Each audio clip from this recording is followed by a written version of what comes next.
So, I haven't actually been stopped by security or police a lot, but whenever it is, it's kind of a bit nervousing.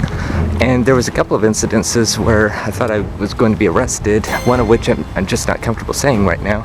But, you know, it was completely a misunderstanding and everything, and thank God the police were very, very friendly. So there was one day at Orange Coast College, and at Orange Coast College, of course, there's campus safety and officers and such, and there was a guest speaker who just became an author. She went up to the Supreme Court even and written a book about it, and I just decided to go and hear her speak.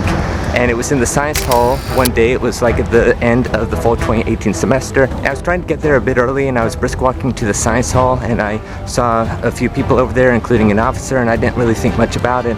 And I started to ascend up the steps of the science hall, and all of a sudden I hear, "Hey, wait, stop." So I turned around, and the police officer was coming toward me, and I said, just first thing that comes to my mind, "Oh, I'm a student here." And he's like, "You are?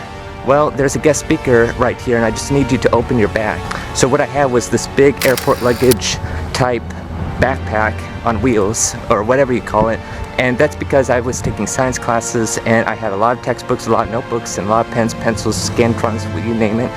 And so he had me open it, and I did, and that's all he saw was just my schoolwork. And he's like, "Okay, just go and close it." And it was just protocol, and I have to understand that, and he let me pass. But still, just that first initial reaction where I was just, yelled at and stopped. I mean, I know that was protocol, but at least it wasn't worse. And I started to think, well, earlier that year, I went to that same science hall to listen to another guest speaker that was more renowned because I believe he used to be a United States Senator, and he was twice a presidential candidate. And I came by and listened to him, and I'm like, well, how is it that I wasn't stopped like that back then? And then I remembered, well, I chose not to have that or almost anything else while I was attending his speech for the same reason. So I was like, oh, I thought ahead, because I was like, what was different this time? Why was I stopped this time? And that reminded me of a couple of other incidences that happened on that evening when I listened to the congressman and the twice presidential candidate. And one was this: I got there extra early, and I was inside, and everybody was still setting up and such. I saw the gentleman come by, and he was, of course, surrounded by security and such because he's a huge politician. And so I'm there indoors of the science hall, but outside the lecture hall portion. And I go into the lecture hall portion,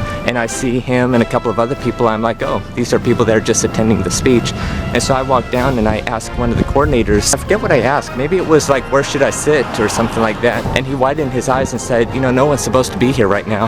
And I'm like, oh my gosh. So my countenance was completely apologetic, and he caught that and he said, but you're fine. And so I took a seat a few rows back toward the end. And so later, as people started to come in, I saw another coordinator come with papers, and he was taping them to each row. And I started to get nervous again, like, oh, do you need me to move? I'm very, very sorry. And he's like, no, you're all good. So that's my character. I'm just very apologetic. I don't want to seem to be a person that is in the wrong place at the wrong time or something like that, as if I'm trying to break in or be a bad guy or something like that. And then when I talked about the luggage, that reminded me of another story that was kind of more comical. And so I estimate it was 2018, and I was rolling that backpack luggage, carrying my schoolwork, if you will, by the piano places at OCC where you could practice the piano.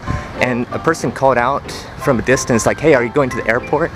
And I'm like, no. And I realized it was my luggage that was only found at airports, I guess. And so they come to me, and I'm like, oh, I apologize. And I was very apologetic because first, when they were shouting toward me, I didn't realize they were talking to me, and I apologized right then, and I even apologized after, both of which they kept on laughing, saying, you don't need to apologize, you don't need to apologize. And I also have a comedic story about that backpack luggage. I'm not sure when it will be posted relative to this video, but if and when, I'll try to leave it in the end screen after this video, or in the card above if you're interested. And a couple of additional quick stories real quick. Before I used that backpack luggage on wheels, I would have like a briefcase that I would carry, and this was in my early days at Orange Coast College when I wasn't taking science classes, and everything could almost fit in that briefcase.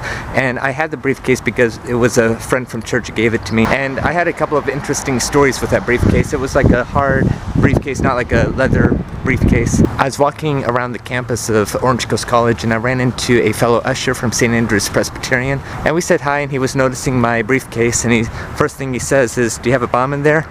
Okay, I'm like, that was random, but actually it wasn't as random as I thought. I think it was later that same semester, and it was registration time for the disability services, and since I'm classified as a disabled student, I got priority registration and such. And I forget, I left the briefcase behind one of the workers there who was helping with registration, and I just stepped out for whatever reason. And while I was standing there, a friend of mine who works there at OCC in the disabled services comes out and says, "Hey Matt, is that your briefcase in there?" I said, "Yes." And I forget exactly what he said. I think he said, "I think you better go get it." So I went around and I got it, and the guy that I put it behind said, "Boy, I thought someone put a bomb behind me." I was starting to get panicked or scared. I'm like, "Come on, it's just a briefcase. I have my schoolwork in there."